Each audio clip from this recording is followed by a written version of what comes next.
السلام علیکم YouTube family, میرا نام سعدیہ ہے اور میں کنسلٹنٹ کلینکل سائیکالوجسٹ ہوں اور آپ کو اپنے چینل پر ویلکم کہتی ہوں۔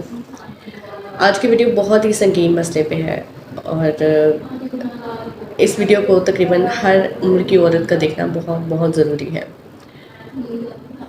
پچھلے کچھ دنوں سے پاکستان کے ہر نیوز چینل پر ایک خبر چل رہی ہے کہ ایک لڑکی جس کی عمر زیادہ سے زیادہ 16-17 سال ہے اور وہ فرسٹ ایئر کی ہے اور پنجاب کالج میں پڑھتی ہے، اس کے ساتھ ڈرائیور اور ایک گارڈ نے مبینہ زیادتی کا نشانہ اس کو بنایا ہے اور اس لڑکی کی حالت بہت ہی زیادہ تشویشناک ہے اور ابھی نہیں کنفرم ہے کہ وہ زندہ بھی ہے کہ نہیں، لیکن اس کی حالت بہت بری ہے۔ اور یہ آپ سب بھی جانتے ہیں، یہ پہلا کیس نہیں ہے، اس سے پہلے بھی بہت ہی ہولناک کہانیاں ہم سن چکے ہیں، ہولناک کیسز، دل کو دہلا دینے والے کیسز ہم اس طرح نیوز میں سن چکے ہیں۔ لوگ سب سے زیادہ فوکس پتہ کہاں کر رہے ہیں؟ ریپسٹ کو درندہ اور جانور کہہ رہے ہیں۔ یہ انسان کا کام ہی نہیں ہو سکتا، یہ کوئی ایسا شخص ہے جو اندر سے ایک درندے جیسی شخصیت رکھتا ہے۔ اور دوسرا فوکس ان کا اس بات پہ ہے کہ ہم کس طرح سے اپنی ماؤں بہنوں بیٹیوں کو گائیڈ کریں کہ وہ اپنا بچاؤ کریں۔ ان دو چیزوں پر ہی ہمیشہ سے فوکس رہا ہے۔ ان چیزوں پر فوکس رکھنے کے ساتھ ساتھ ہمیں ایک اور بہت ہی اہم چیز پر فوکس کرنا چاہیے، وہ یہ ہے کہ ریپسٹ کی کیا سائیکالوجی ہے، ریپسٹ کیا سوچتا ہے اور ریپسٹ کے ذہن میں کیسی باتیں چلتی ہیں اور وہ کیا چیزیں اس کو ریپ کرنے پر اکساتی ہے۔ اس چیز کو سمجھنا بہت ضروری ہے اور وہ سمجھنا اس لیے بھی ضروری ہے تاکہ ہم اس طرح کی پرسنالٹیز کو خود سے آئیڈینٹیفائی کر سکیں اور ہمیں پتہ ہو ہم نے کس انسان سے کتنا دور رہنا ہے یا کیا انسان ہمارا نقصان پہنچا سکتا ہے۔ اس لیے اس ویڈیو کو اینڈ تک دیکھیے گا اور اس ویڈیو میں بہت سی ایسی مسٹریز ہیں اور ایسے کوشچن ہیں جو آپ کے مائنڈ میں چلتے ہیں اور ان سب سوالوں کا جواب ہے۔ 1976 کی بات ہے، پی ایچ ڈی کے اسٹوڈنٹ سیموئل نامی اسٹوڈنٹ نے ایک ریسرچ کی، 200 ریپسٹ کا اس نے انٹرویو کیا اور وہ یہی جاننا چاہتا تھا کہ ریپسٹ ریپ کیوں کرتا ہے۔ اب اس نے 200 ریپسٹ کا انٹرویو کیا اور ان سے سوال کیے گئے اور ان سب کے جوابوں میں 4 چیزیں بہت کامن تھیں۔ اب وہ کیا فیکٹرز تھے؟ ان فیکٹرز کو آگے ایکسپلین کرنے سے پہلے میں آپ کو ایک بات بتا دوں کہ اس چیز کو ذہن سے نکال دیں کہ کوئی ذہنی مریض ہے تو اس نے ریپ کیا ہے، یعنی کہ کوئی سائیکولوجیکل ایشو ہے، سائیکولوجیکل ڈس آرڈر ہے جس کی وجہ سے وہ کسی کا ریپ کر رہا ہے یا ایسی حرکت کر رہا ہے، نہیں، ٹھیک ہے۔ یہ ایک کرمنل ایکٹیویٹی ہے۔ ریپ کو ہمیشہ اپنے کرمنل ایکٹیویٹی کے طور پر ہی دیکھنا ہے۔ کوئی بھی سائیکولوجیکل ڈس آرڈر کسی کو فورس نہیں کرتا، کسی انسان کو، کہ وہ ایک انسان کے ساتھ زیادتی کرے یا اس کو فورسفلی اس کے ساتھ جنسی عمل کرے۔ ہم بات کرتے ہیں وہ کون سے 4 فیکٹرز ہیں۔ سب سے پہلے لیک آف ایمپتھی۔ ان تمام کے تمام ریپسٹ میں ایمپتھی والا فیکٹر نہیں تھا، یعنی کہ وہ کسی کے ساتھ ان کے اندر دوسروں کے ساتھ ہمدردی کرنا یا دوسروں کی فیلنگز کو سمجھنا، یا وہ کسی کے ساتھ اگر زیادتی کر رہے ہیں تو ان کو اس چیز سے فرق نہیں پڑتا کہ جو وکٹم ہے اس کی سائیکولوجیکل کیا کنڈیشن ہو سکتی ہے، جسمانی طور پر اس کو کیا کیا مسئلے پیش آ سکتے ہیں، وہ ان چیزوں کو نہیں سمجھتا ہے۔ دوسری چیز نارکسزم۔ نارکسسٹ جو شخص ہوتا ہے اس کو صرف اور صرف اپنی ہی پرسنالٹی، یعنی کہ وہ خود کو ہی سینٹر آف اٹینشن سمجھتا ہے، اس کو کسی کی تکلیف سے کوئی لینا دینا نہیں ہوتا۔ وہ اس چیز کو سب سے زیادہ پرائورٹی پہ رکھتا ہے کہ اس کی نیڈ اور اس کی لسٹ کو پورا ہونا چاہیے۔ تھرڈ کامن چیز تھی ہیٹ ٹورڈز ویمن، عورتوں کی طرف نفرت کا رجحان۔ ایسے لوگ عورتوں سے نفرت کرتے یا ایسی لڑکیوں کو ہیٹ کی نظر سے دیکھتے ہیں جو بغیر دوپٹے کے پھرتی ہیں یا وہ شارٹ کپڑوں میں پھرتی ہیں یا وہ اپنے جسم کو ریویل کرتی ہیں۔ اینڈ فورتھ کامن فیکٹر وہ تھا lack of satisfaction with sex. ایسا انسان جس کو سیکشول ایکٹیویٹی میں سیٹسفیکشن نہیں ملتی ہے۔ مدھومیتا پانڈے نامی ایک ریسرچر نے 22 سال کی عمر میں 122 ریپسٹ پر ریسرچ کی۔ اس نے بھی 122 ریپسٹ کا انٹرویو کیا اور ان سے وہ اپنی ریسرچ کا کچھ ایکسپیرینس اس طرح سے شیئر کرتی ہے۔ وہ کہتی ہے کہ جب میں نے ریپسٹ کا انٹرویو کیا تو مجھے اکثر کی سٹوری سن کر ان پر دیا آنے لگ گئی، مطلب میں بھول گئی تھی کہ ان لوگوں نے کوئی غلط کام کیا ہے. اور اس نے یہ بھی بتایا کہ ریپسٹ جو تھے اگر ان سے پوچھا جاتا تھا کہ انہوں نے ریپ کیا ہے یا کیوں کیا ہے تو وہ یہی کہتے تھے کہ جس کا میں نے ریپ کیا ہے یا وکٹم ہے وہ مجھے بھڑکا رہی تھی. ایک آدمی نے بتایا کہ اس نے 5 سال کی لڑکی کا ریپ کیا. کیوں وجہ پوچھی گئی تو اس نے بتایا کہ وہ لڑکی اس کو بہکا رہی تھی کیونکہ اس کی ماں کا کریکٹر ٹھیک نہیں تھا. اس نے اسے سبق سکھانے کے لیے اس کی بچی کا ریپ کیا اور اس کے بعد اس سے شادی کوئی نہیں کرے گا اور جب وہ جیل سے باہر جائے گا تو وہ خود اس سے شادی کر لے گا.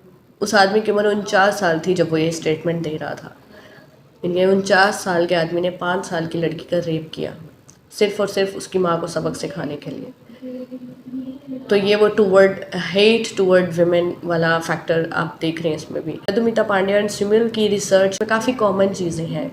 دونوں نے جو ریسرچ کی اس میں ریپسٹ میں کافی کامن فیکٹرز ملتے ہیں. اب بات کرتے ہیں کہ یہ بڑھتا کیوں جا رہا ہے, دن بدن اس کی شرح بڑھ کیوں رہی ہے. پاکستان میں 2022 میں 37,000 ریپ کیس رپورٹ ہوئے ہیں.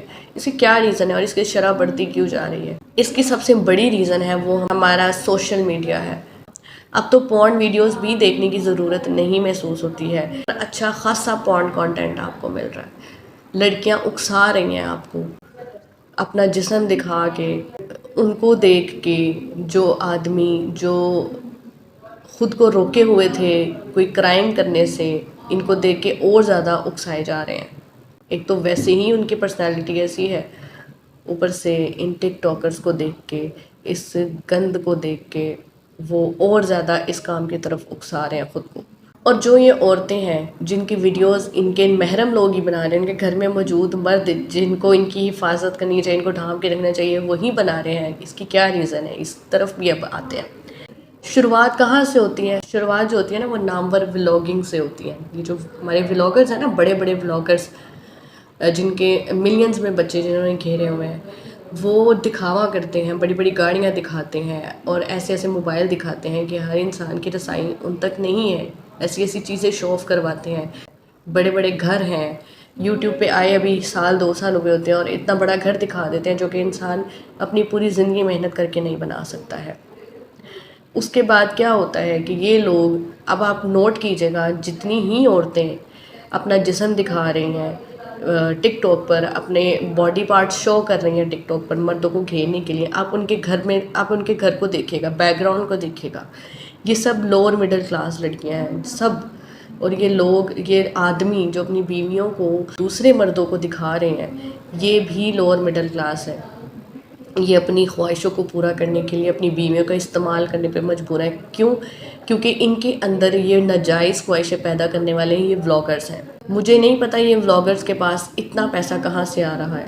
ہم سے یہ چیز بھی چھپی نہیں ہے کہ ولاگرز جو ہیں وہ صرف اور صرف دکھاوا کرتے ہیں, لیکن اس کے باوجود جن لوگوں میں عقل نہیں ہے یا جن لوگوں کو ایک صحیح تعلیم نہیں دی گئی, کہ پاکستان ابھی بھی تعلیمی نظام میں سب سے پیچھے ہے. ابھی تک پاکستان میں لوگوں کو صحیح تعلیم نہیں دی جاتی ہے. تعلیم کا مطلب ہے شعور آنا. تو جب تعلیم میں شعور ہی نہیں ہو, تعلیم حاصل کرنے کے بعد بھی شعور نہ آئے, تو پھر اس طرح کے کانٹینٹ بنانے والے, ٹک ٹاک پر پورن کانٹینٹ دکھانے والے لوگ ہی ہوں گے نا. اب یہ لوگ کیا کرتے ہیں, ان ولاگرز کو دیکھتے ہیں جو اپنی گاڑیاں, اپنے گھر, اپنے بڑے بڑے ایونٹس دکھاتے ہیں, بے بہا پیسہ دکھاتے ہیں. پھر ان کے اندر بھی یہ خواہش پیدا ہوتی ہے. جتنی لوور مڈل کلاس لڑکیاں ہیں, فاطمہ اور عائشہ, آپ کو پتہ ہی ہے کہ ان کا کتنا زیادہ ذکر ہو رہا ہے. اس کو دیکھتے دیکھتے, فاطمہ اور عائشہ کو دیکھتے دیکھتے ایک اور ماں اور بیٹی نے بھی یہ کام شروع کر دیا ہے. اور اس کے ساتھ ساتھ آپ دیکھیں ٹک ٹاک بھرا پڑا ہے اس طرح کے کانٹینٹ سے. کل میں ریسرچ کر رہی تھی اور مجھے ان عورتوں کی ویڈیو نے مجھے دکھی کر دیا کہ کیا ان لوگوں کو اپنی عزت کی بالکل پرواہ نہیں ہے, ان کو اپنی آخرت کی بالکل پرواہ نہیں ہے کہ یہ کیا سامان یہاں پر چھوڑ کے جا رہے ہیں. یہ اپنے لیے تو غلط کر ہی رہے ہیں, دوسروں پر کیا اثر ڈال رہے ہیں, یہ دوسری جنریشنز پہ کیا اثر ڈال رہے ہیں. فاطمہ کی عمر ابھی صرف اور صرف 13 یا 14 سال ہے. سیم اسی کو دیکھتے ہوئے ایک اور لڑکی جس کی عمر 13 یا 14 سال ہے, اس نے بھی ایسا کانٹینٹ بنانا شروع کر دیا ہے اور اس کی ماں اس کے ساتھ شامل ہے. اس کی ماں نے ویڈیو میں دوپٹہ بھی نہیں لیا ہوتا ہے. تو جب ٹک ٹاک پر آپ اس طرح پورن کانٹینٹ دکھائیں گے تو پھر آپ کیسے کہہ سکتے ہیں کہ ریپسٹ جو ہے وہ درندہ صفت انسان ہوتا ہے؟ کیسے کہہ سکتے ہیں؟ ریپ کرنا درندے کا کام ہے، انسان کا نہیں، کیونکہ ویڈیوز تو درندے نہیں دیکھتے، انسان ہی دیکھ رہے ہیں۔ ابھی بھی اس چیز پر قابو پایا جا سکتا ہے، ابھی اتنی دیر نہیں ہوئی ہے۔ اگر ماں باپ سے ریکویسٹ ہے میری، آپ انیشیٹو لے لیں، آپ اپنے بچوں سے موبائل چھین کر پھینک دیں، آپ توڑ دیں موبائل، اپنے بچوں کو موبائل نہ دیں۔ میں نے کئی مائیں، بہادر مائیں دیکھی ہیں، یہاں آتی ہیں میرے پاس، بتاتی ہیں کہ ان کی وجہ سے میں نے موبائل نہیں رکھا ہوا، کہ ہماری ماں تو استعمال کر رہی ہیں، ہم کیوں نہیں کر رہے؟ وہ خود موبائل استعمال نہیں کر رہی ہے کہ میرے بچے اس غلط معاشرے، اس گندے معاشرے سے بچ جائیں۔ ابھی بھی اس چیز پر قابو پایا جا سکتا ہے۔ میں نے کچھ دن پہلے وہ 5 بہنوں والے چینل کے کمنٹس دیکھے، وہاں پر جتنے لوگوں نے کمنٹ کیا ہے وہ سب ٹین ایج بچیاں ہیں۔ ان کے میں نے چینل کو وزٹ کیا، سیم ویسا کانٹینٹ وہ بنا رہے ہیں جیسا وہ دیکھ رہے ہیں، جیسا وہ فالو کر رہے ہیں۔ پاکستان میں کم از کم 3 سے 4 بار ٹک ٹاک کو بین کیا گیا، اور ٹھیک 2 سے 3 دن بعد اس کو پھر سے بحال کر دیا گیا ہے۔ کیوں انڈیا میں ٹک ٹاک ابھی تک بین ہے؟ انہیں اندازہ ہے، وہاں کی جو پاپولیشن ہے وہ اتنی ایجوکیٹڈ ہو گئی ہے کہ ان کو پتہ ہے یہ ٹک ٹاک ان کی جنریشن کو کس حد تک خراب کر سکتی ہے۔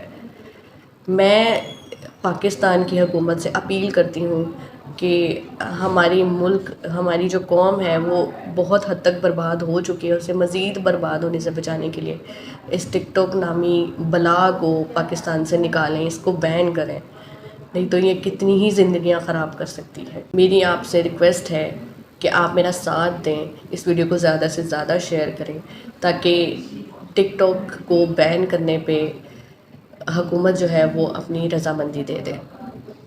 آپ لوگوں کا بہت بہت شکریہ ویڈیو دیکھنے کا، اور اگر یہ ویڈیو آپ کو اچھی لگی تو اس کو لائک کریں اور اس کو ضرور شیئر کریں، اور میرے چینل کو اس طرح کی مزید ویڈیوز دیکھنے کے لیے سبسکرائب کریں۔ آپ کا بہت بہت شکریہ۔ اگلی ویڈیو تک کے لیے اللہ حافظ۔